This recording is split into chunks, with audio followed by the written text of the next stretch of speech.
Another Sunday, another case of the Scaries to start your work week. Welcome to the newest edition of the Sunday Scaries, where we have all your gore, lore, and more, covering all the latest horror happenings, slicing open all the latest horror news, and dissecting it bit by bit, finding all those juicy innards. Pour that cup of coffee and turn on your fright light while we take you on a tour of terror. And yes, the channel is booming, like we promised after a little break. Catching a lot of different flicks. Dylan saw the Meg 2. We have The Passenger up there as well. And most recently, we made our way to the theater to see The Last Voyage of the Demeter, which pretty positive reviews coming out for the most part, I would say.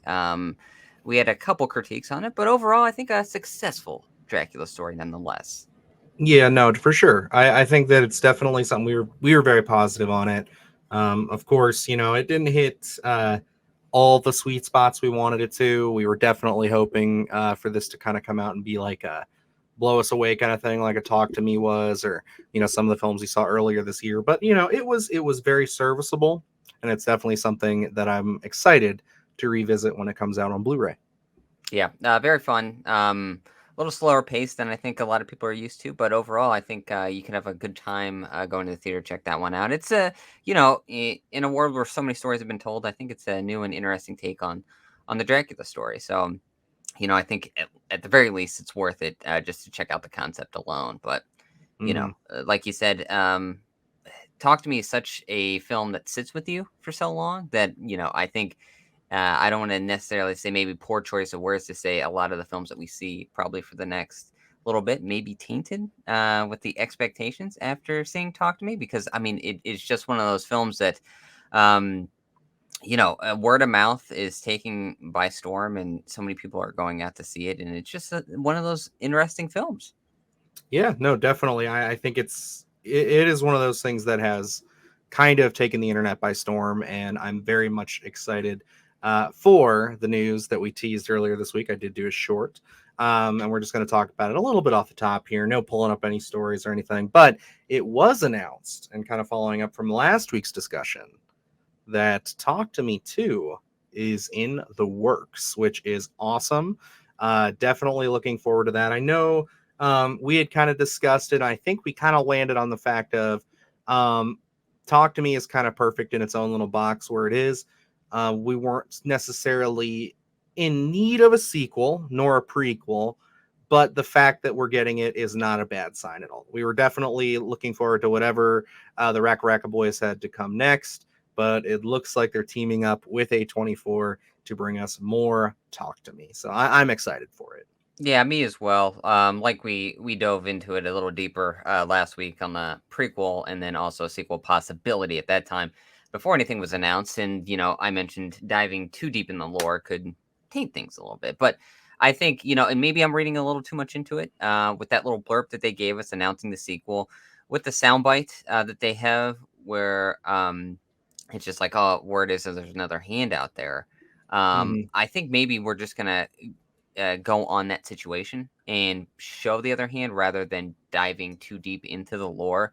And honestly, the only thing that sequel needs for me is, what I would love is if someone asks about the history of the hand, it's a completely different story. That And would be cool. it's just like Yeah. no one's ever going to know. It's not about that. It's just about the story that's being told at that time. I think that would be a perfect little compliment for the actual sequel to Talk to Me. Yeah, no, I think that would be a lot of fun. Definitely keep that kind of the essence of it going. I know everybody likes to, when we talk about something like that, everybody likes to point to the Joker in the Dark Knight of how he just changes his story constantly, of his backstory. So you never know, and I think that adds to that creep factor. Yep. So yeah, it's definitely exciting news. It was definitely exciting enough for me to want to do just a little short to get some opinions out there on it and see what you guys were thinking.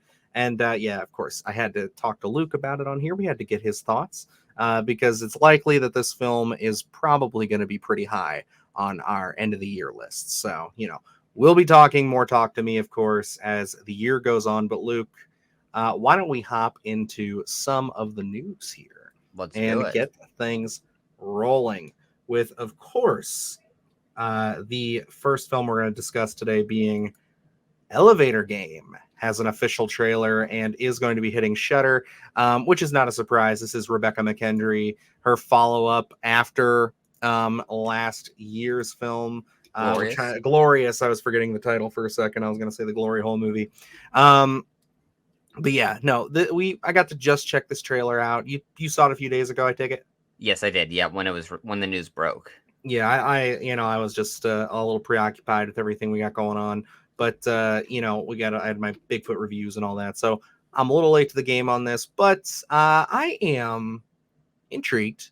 I think that it's interesting enough of a concept. The execution it leaves me a little uncertain as to the kind of quality that we're going to get with the film. But, I kind of felt the same way about Glorious. It was one of those things where it's like, okay, the concept is cool, but like, I don't really know what to think about it. Yeah. And then that movie blew us away.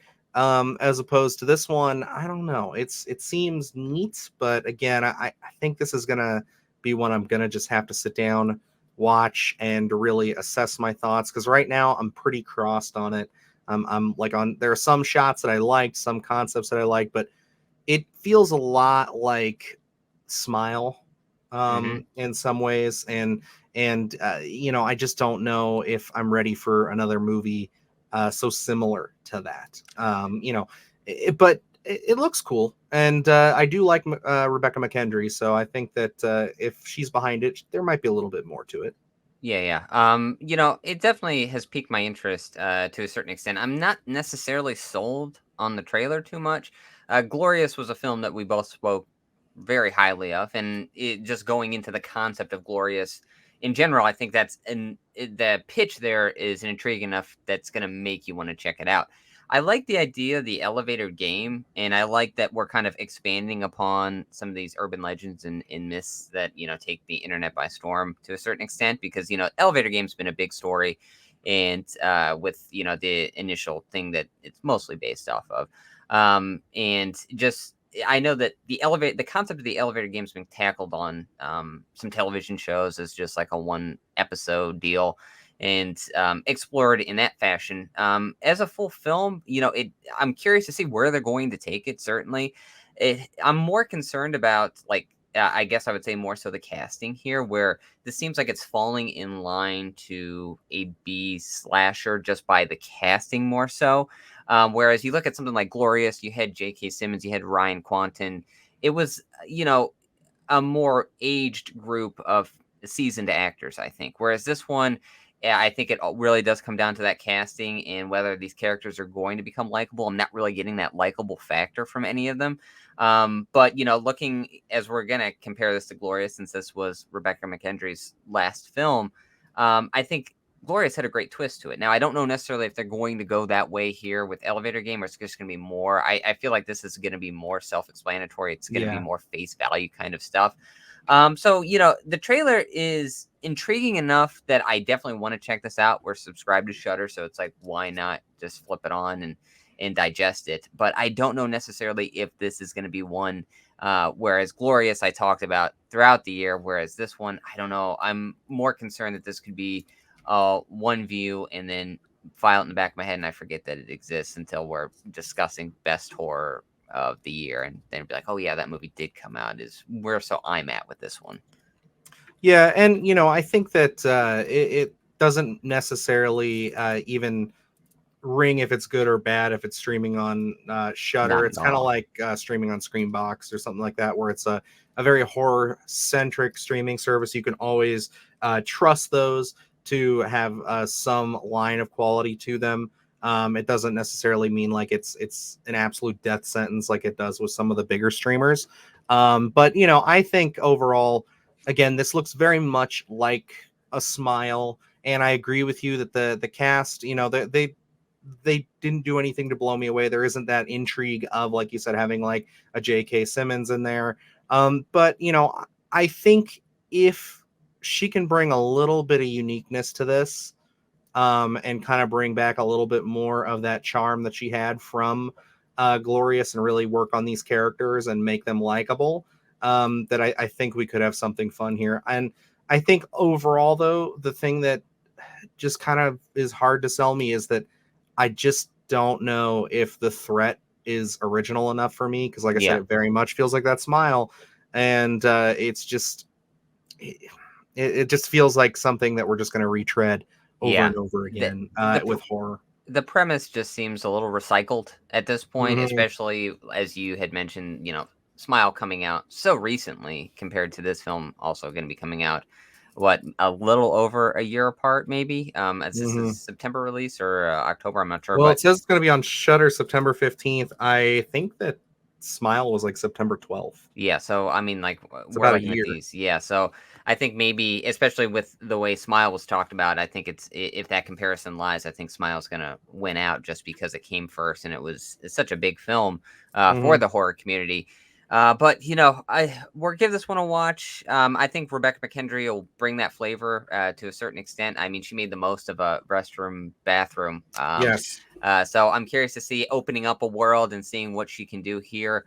Definitely gonna check it out. We'll definitely have a review on it. We just got to see. The jury is out on whether it's going to be swaying one way or another. Yeah, I definitely am in the middle on this one. But something I'm actually very much looking forward to, even though I have not seen the original, is that real early this week we got the news that our guys over at Screambox, we're going to be getting, of course, Street Trash, which is super cool. This is a reboot in a sense here from the director of Fried Berry, which I still have not seen Fried Berry. I don't know where to find it right now, but damn, I want to see that fucking movie. Do you know about Fried Berry, Luke? I did not until this had come out, and I decided to look it up. I believe it is accessible through. I don't know if it was. I don't know if it was Shutter or not. I think it is accessible to one of the streaming services. I I'll thought. have to take a gander because Yeah, yeah, no, it's a very neat concept. yeah, it's very intriguing, especially like looking at the concept for Fried Berry and then saying, okay, now he's going to tackle street trash. I think that's a perfect pick. Again, not knowing maybe we'll dive into Fried Berry, maybe do a little review at some point down the line. But this one I had not actually seen Street Trash until this had popped up, and I said, you know what, let me give it a gander. It's definitely one of those films where you look at that, you look at something like The Stuff, where I could say there is a lot of room here for a remake and kind of refine the edges in a sense. So I'm really intrigued that they're picking this one up. There is some rough themes in the original Street Trash that I'm hoping. I don't know if the original 1987 film is going to stick in the same universe or not. But I hope they kind of have a departure from some of the themes in that, because I don't know necessarily if they're going to play well today. Just because there is some rough stuff in there, but I'm definitely intrigued to see where this is going to go. Especially, the first when this had come out, the first thing that popped in my head was just the viral nature of the grimace shakes, and where it's like, that really can play well here. I think seeing how fun those were, and kind of taking that concept of street trash and the Viper drink and all that stuff, and the way they melt and everything. I hope they honestly amp that up, because if you watch the original Street Trash, it is more so, it's surprisingly a lot story heavy, and there's only so much of the Viper drink and people melting. I was really surprised at that.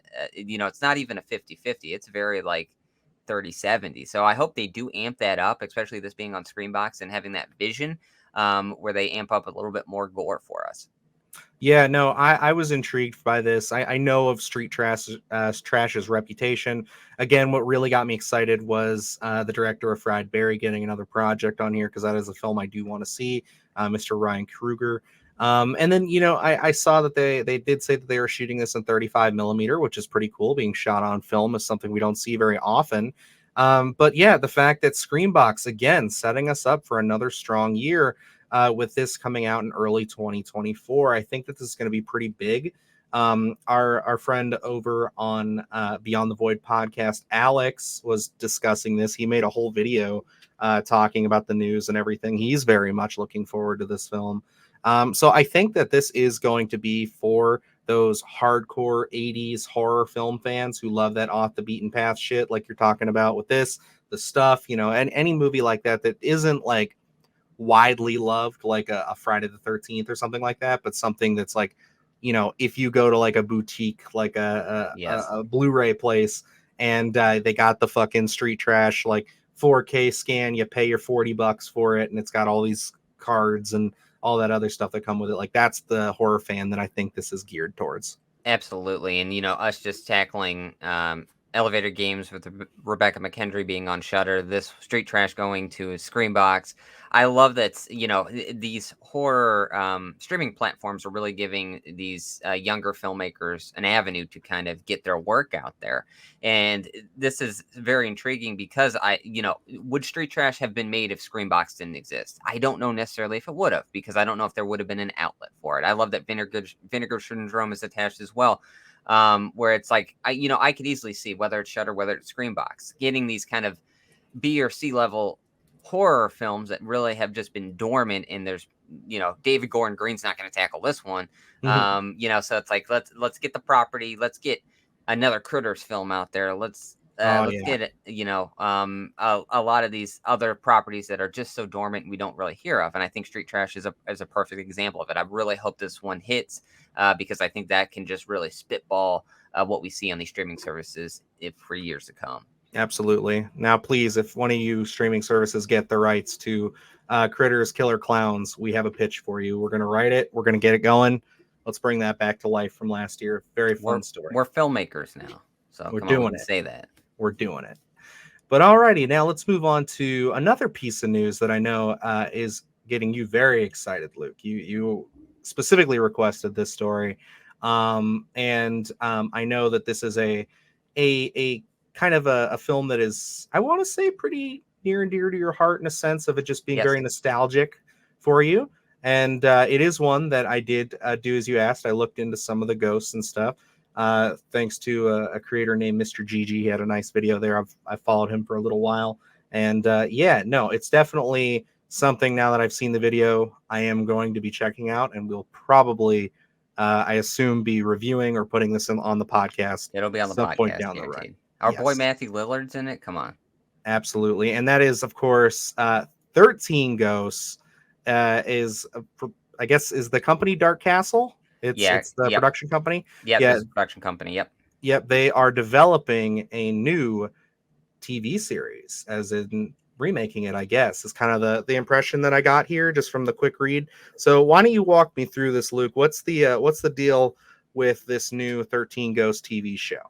Well, I'm assuming you understand the concept of 13 Ghosts, even though you haven't watched it. Yeah. So it's like, in that film itself, there's a 2001 remake, which is what it sounds like they're going to be basing this off of more so.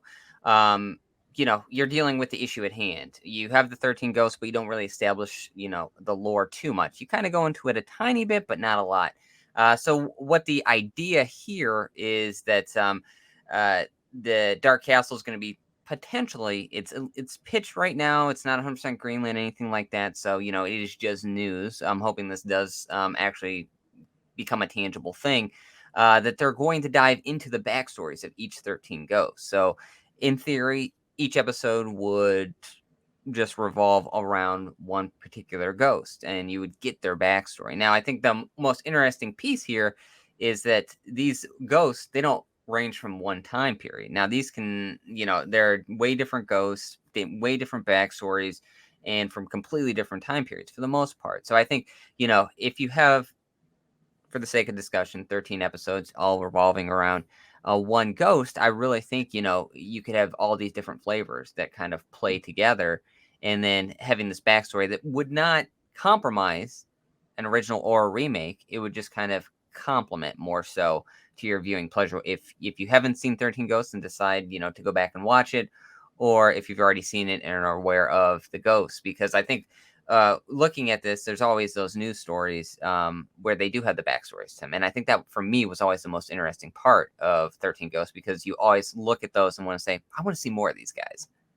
Yeah, and you're not alone in that. I think that's probably the biggest draw to this IP for certain, because again, they talk about that very heavily in that video. He talks about all the ghosts and just how interesting the backstories are on some of them, and some of them you get to know a little bit more than others. But yeah, no, I think that from what you're describing, this is definitely very ripe for the TV format expansion. because we talk about that a lot. Is like there's a lot of horror IP that could really benefit from like 8 hours worth of expansion, especially with something with this much lore to it. Yeah. And it's something that I could very much see.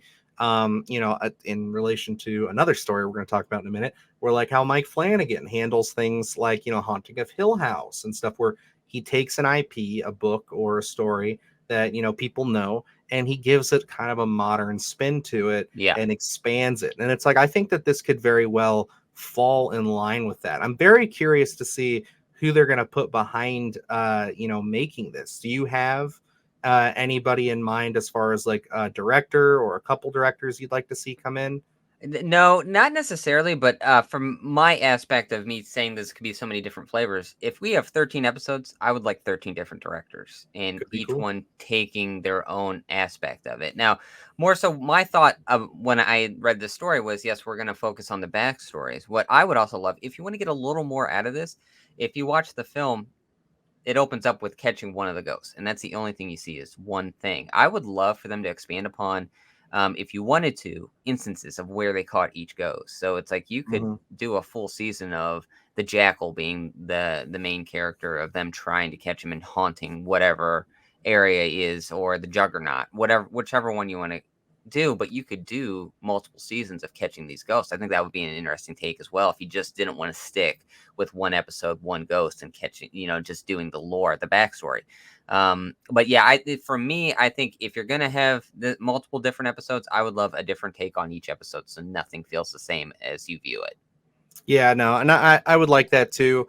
I don't know how expensive that's going to get. I don't know what kind of budget that Dark Castle wants to throw Yeah, into this. And I'm wondering where this is going to wind up, as far as who this is going to end up with when it comes to premiering, if this gets off the ground. Because we still got to remember, it's still just reportedly in yeah, development. So it's very early here. We're talking, unless they really get the ball rolling here, we're talking about probably a 2-year turnaround on this, maybe longer. yeah, Especially with the writer's strike and everything going on. You just don't know. But this is, again, I think a property that you have even said is ripe for a reimagining, a yeah. reinterpretation, and looks like we might be getting that. And I think a TV show is a great idea. And I'm very curious to dive into the world of 13 Ghosts and give my thoughts and opinions. And yeah, I'm always down for another Matthew Lillard flick. So There you go. You can't miss. You can't beat it. He's lovely absolutely. in it. He's great in it. Truly.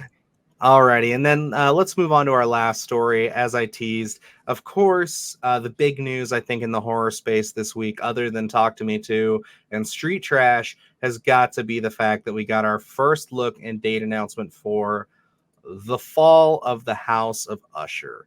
The new Mike Flanagan series premieres this October, which is great. We just brought this up, I want to say, like 2 Sunday Scaries ago. Was it the one when we first got back?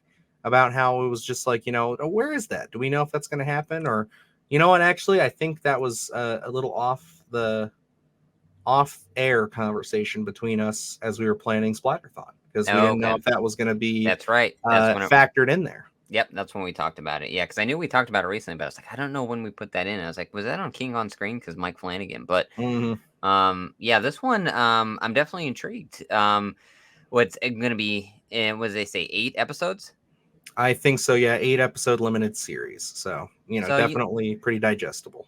and this is what the last one for Flanagan on On Netflix, I think, before he Netflix, moves on. Yeah, yes. He's done with Netflix, at least for the foreseeable future. Which, I mean, I understand a little bit of what I get from the people who've kind of done deep dives on his career and stuff, say that Netflix kind of has railroaded him a little bit here and there. It was a struggle for him to even get Midnight Mass put out. hmm So it's one of those things where he's been looking to kind of pull spread his himself wings. away from Netflix for some time. Yeah, and this one definitely has my intrigue as well. I think the tone, based off in Edgar Allan Poe work, I think that really fits the Mike Flanagan style, especially Oh, with yeah. you look at like Haunting of Hill House and Midnight Mass. I think this really does fall in line. Um, I watched like what the first 2 episodes of Midnight Club and never really got around to finishing that. I think that'll be hopefully one thing I can try to finish before this one debuts. It just seemed like a little bit of a different Mike Flanagan property. I think this one feels more in line with what we're used to seeing from him. And just a little blurb they gave us here, I think, is an interesting kind of maybe a little bit more modern take on things. Mhm. I'm intrigued to see where this one goes. Just from the stills here, it definitely has that flavor. It's got that unique Mike Flanagan eye. So I think this is going to be, as we're going to be deep in the Splatterthon at this time, I think this is going to be a high mark for us. I'm not going to get my hopes up, but I think Flanagan's not going to disappoint here. No, I'm definitely excited for it. Yeah, I would really like to try to cover as much of this as we can. I'm not going to sit here and say that we'll be able to cover everything all at once. We might not be able to pull like a Chucky with this, especially if Chucky premieres. Yeah, We still don't know about that, but this is one of those ones where I think that we will probably at least review the first episode when it absolutely. releases, and then we'll probably come back to and kind of maybe give you just a full season review. Might be the best way for us to do it as we finish it through October. So we'll see what happens here. I know that Mike Flanagan works are high on our priority list, and we're definitely going to want to get it there. And we are trying our best to plan and execute Splatterthon a little bit more efficiently this year, so that way we're not running with chickens with our heads cut off like we did last year. Which I think for you guys, it all went well. I think all the content came out on time, or at least roundabout on time. But behind the scenes, good lord, we were tired by the end of that. Like it's Sleep yeah, we were deprived. we were going, but it's kind of used to it now, honestly. Like I Yeah. got my schedule worked out where like Thursdays I don't go to bed till like 1 in the morning if we have a new movie or Oh something, yeah. so it's like we're in our element. But yes, I am excited for this. I'm looking forward to this. Midnight Mass is an absolute masterpiece, and I'm excited for this as well. And to jump off of your Midnight Club point there, it actually my wife and my mother-in-law finished Midnight Club, and they enjoyed it. They loved it. But it's I think very much into their sensibilities, more their wheelhouse with that story. Yeah. They kind of like the YA stuff, so like they were people who like really got into like supernatural and stuff like that, and I Gotcha. think that Yeah. that's very much more the audience that one is pushing towards, Yeah. as to where I think that this one's going to appeal more to the Midnight Mass, Haunting of Hill House audience a little bit more. So I think so as well. I mean, I think it's got that aesthetic. It's got that feel just from the stills that we did see here. I'm really intrigued. I hope a trailer drops soon just so we can get even more amped up for it. oh, I imagine it will, and I'm sure we can find the time to get a trailer review done for you guys if you'd like to see that. So yeah, that's about it for the news, folks. I'm very excited for a lot of these projects. Elevator Game up in the air. The potential of a 13 Ghost series is cool. Street Trash, very much looking forward to, and then of course Fall the House of Usher. All good stuff. But yeah, that is gonna do it for us for this week of the Sunday Scaries. Yeah, sorry, we've been rambling a lot these last couple of weeks, but we got to get it back down. We got to get it into this kind of more bite-sized, you know, segments and things like that for you guys. It's definitely way more conducive for us, and I think a little bit of a higher performer when we don't just sit here and chit chat and talk. Even though I know you guys like it, and when we inevitably change this to a live show format, we can do a little more of that. But Oh yeah, and I yeah, mean, when NECA talk happens, the gloves are off. It's just free form and free for all, so to speak, of our thoughts and our rambling. So you can't fault us too much for that. But I think we ran a little lean and mean today. I think a lot of yeah, interesting news. Again, dusting off some old properties, a lot of new, unique stuff coming out as well. Always a fun time in the horror space. always, always. But alrighty, guys. Other than that, yeah, like Luke said at the top, we got a lot of great stuff up on the channel right now. I mean, it has just been a crazy couple of weeks for us as far as just horror flicks. I mean, Last Voyage of the Demeter is one that I was super excited to see. I know Luke was too. We got that review up. I did see Summoning the Spirits and put a review up for that. Very fun review, as well as our interview with the director of King on Screen, Daphne Byware, who I got to speak with for a little bit there. Very fun interview. And yeah, lots and lots of good stuff. Just check out the channel. Go ahead and peruse for a little bit if you're just finding us, because yeah, we always post shit. We're posting very consistently. And yeah, we got a lot of big news coming to the channel as well. Still some things in development, but some things that, if not already have been released, you're going to find out about very soon. So Absolutely. we shall see. But I guess that wraps us up. So until next time, I am Dylan Newell. And I'm Luke Janesco. And remember, stay scared.